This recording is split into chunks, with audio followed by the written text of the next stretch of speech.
C'est avec un cœur meurtri, plein d'amertume, de chagrin, de douleur que j'ai lu ce commentaire sur ma vidéo dans laquelle je parlais de la colocation. On dit des coups de poing, les insultes, les comparaisons, les dénigrements et surtout un homme qui ne veut pas t'aider dans tes activités. C'est douloureux, c'est triste, c'est écœurant, ça fait mal. Et où vous verrez dans un couple, on transforme la femme en un esclavage, en un esclave, où on la dénigre devant tout le monde, on lui parle mal, elle ne mérite même pas le respect, le minimum de respect. Elle est délaissée, même battue même à 100 des fois, battue devant les enfants. Et en le faisant, quelle image vous donnez aux enfants? Chers messieurs, vous qui vous adonnez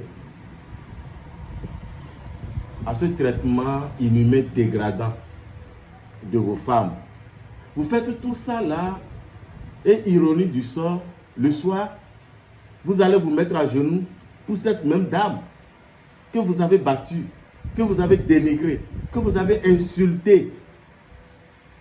Mais vous ne voyez pas que vous colportez la dose adulte de malédiction? Mais vous la dénigrez et c'est vous, la nuit, qui allez la voir, la supplier pour pouvoir entrer en elle.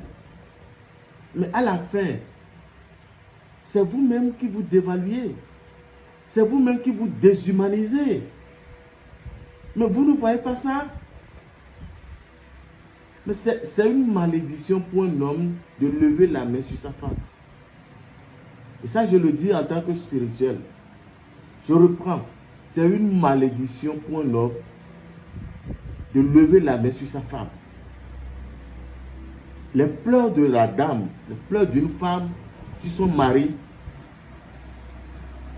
sont comme des jougs que vous mettez au cou. Tôt ou tard, vous allez payer ça. Faites très attention à vos agissements envers les femmes. Parce que les femmes sont très importantes pour Dieu. C'est d'ailleurs pour cette raison qu'après la création de la femme, Dieu n'a plus rien créé. La femme, c'est la perfection des perfections. Et si toi, homme, tu l'as choisie, tu l'as aimée, et tu l'as amenée chez toi, sous ton toit, pour la battre, pour l'insulter, pour la dénigrer, pour la dévaluer, la dévaloriser, ne pas l'aider dans ses activités, ne pas la soutenir financièrement, l'affamer carrément, mon frère, sache que tu es au travers de la nature. Et la nature se chargera de régler ton compte. Je voudrais parler à un monsieur. Demandez-lui pardon.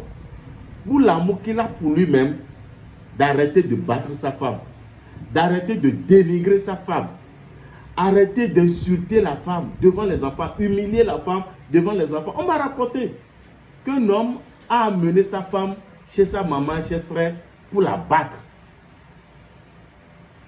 Faites très attention aux actes que nous posons. Faisons attention aux actes que nous posons. Faites attention aux actes que vous posez envers les femmes. Celle-là que tu as amenée.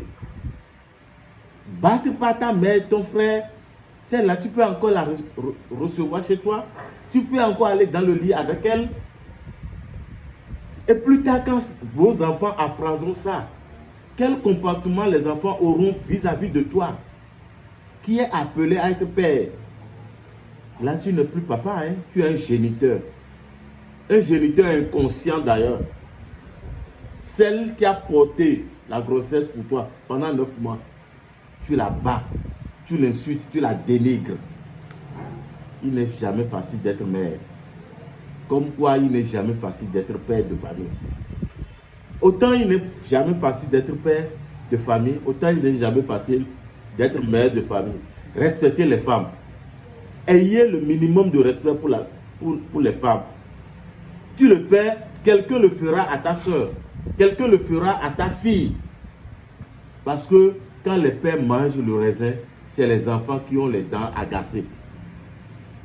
Encore une fois, je voudrais prier pour les hommes d'avoir un cœur compatissant envers leurs femmes, d'avoir un cœur aimant envers leurs femmes, d'apprendre à respecter leurs femmes, à aimer leurs femmes franchement. Ainsi, toutes vos affaires, toutes vos entreprises iront de succès en succès, de réussite en réussite. Mais quand vous ne respectez pas vos femmes, vous n'aimez pas vos femmes, vous mentez à vos femmes, vous battez vos femmes, vous dénigrez vos femmes, sachez que vous aurez toujours des problèmes avec la nature et avec Dieu. Car Dieu pardonne toujours, il est miséricordieux. L'homme pardonne par moment, il est clément, mais la nature ne pardonne jamais, elle est vindicative. N'attirez pas sur vous la colère de la nature. Elle est destructrice. Que les bénédictions soient, je vous remercie.